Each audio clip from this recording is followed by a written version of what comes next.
News, सच जरूरी है।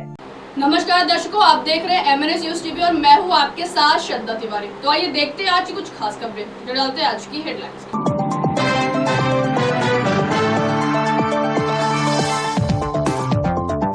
मोदी सरकार 3.0 शुरू, विदर्भ को 2 मंत्री पद, कोकड़ को मौका नहीं।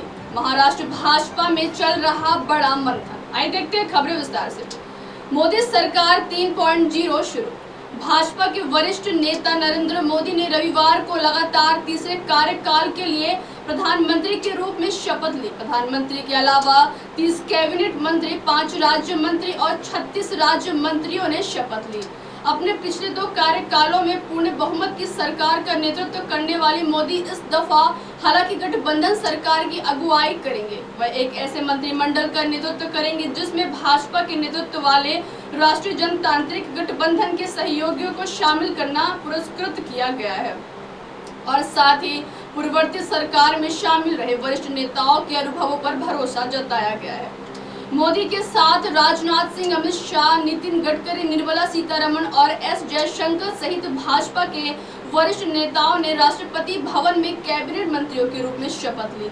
राष्ट्रपति द्रौपदी मुर्मू ने मोदी और 30 कैबिनेट मंत्रियों को पद और गोपनीयता की शपथ दिलाई। 73 वर्षीय मोदी ने ईश्वर के नाम पर शपथ ली। जवाहरलाल नेहरू के बाद मोदी लगातार तीसरी बार यह उपलब्धि हासिल करने वाले दूसरे प्रधानमंत्री हैं। सरकार में ज्यादातर नए चेहरे भाजपा के सहयोगी दलों से हैं। आइए बढ़ते अगली खबर की ओर।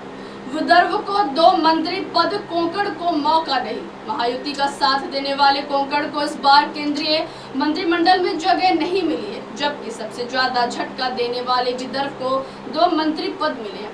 भाजपा को ठेंगा दिखाने वाले मराठवाड़ा को भी कोई मंत्री पद नहीं मिला है। महाराष्ट्र में मंत्रिमंडल का प्रतिनिधित्व क्षेत्रवार देखें तो विदर्भ से महायुति के 3 सांसद हैं। उनमें से नितिन गडकरी और प्रताप राव जाधव मंत्री बनाए गए हैं।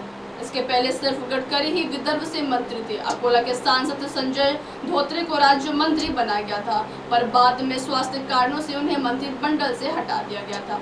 अब उनके पुत्र अनूप अकोला से सांसद चुने गए। हालांकि विदर्भ से 2 मंत्री बनाए जाने के अलग कारण हैं। गडकरी के बड़े कद और बेहतरीन काम की वजह से उन्हें यह पद मिला था। शिंदे गुट के जाधव सबसे वरिष्ठ सांसद होने के नाते कैबिनेट में जगह मिली। आई बढ़ते अगली खबर। महाराष्ट्र भाजपा में चल रहा बड़ा मंथन। राज्य के 15 मौजूदा सांसदों के लोकसभा के लिए चुने जाने के बाद देश भर में भाजपा नेताओं की निगाहें राज्यसभा की सीटों पर टिक गई है।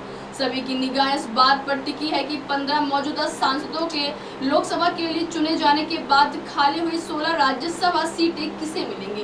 इन सीटों पर पीयूष गोयल, ज्योतिरादित्य सिंधिया, सर्बानंद सोनोवाल, मनसुख भाई मंडविया, धर्मेंद्र प्रधान और भूपेंद्र यादव सहित कई मौजूदा केंद्रीय मंत्रियों का कब्जा था। महाराष्ट्र के नेता नारायण राणे और पुरुषोत्तम रूपाला भी मोदी 2.0 में मंत्री थे, लेकिन मोदी 3.0 सरकार में उनकी किस्मत चमक गई है। सरोज पांडे और CM रमेश ने राज्यसभा की सीटें छोड़ दी है।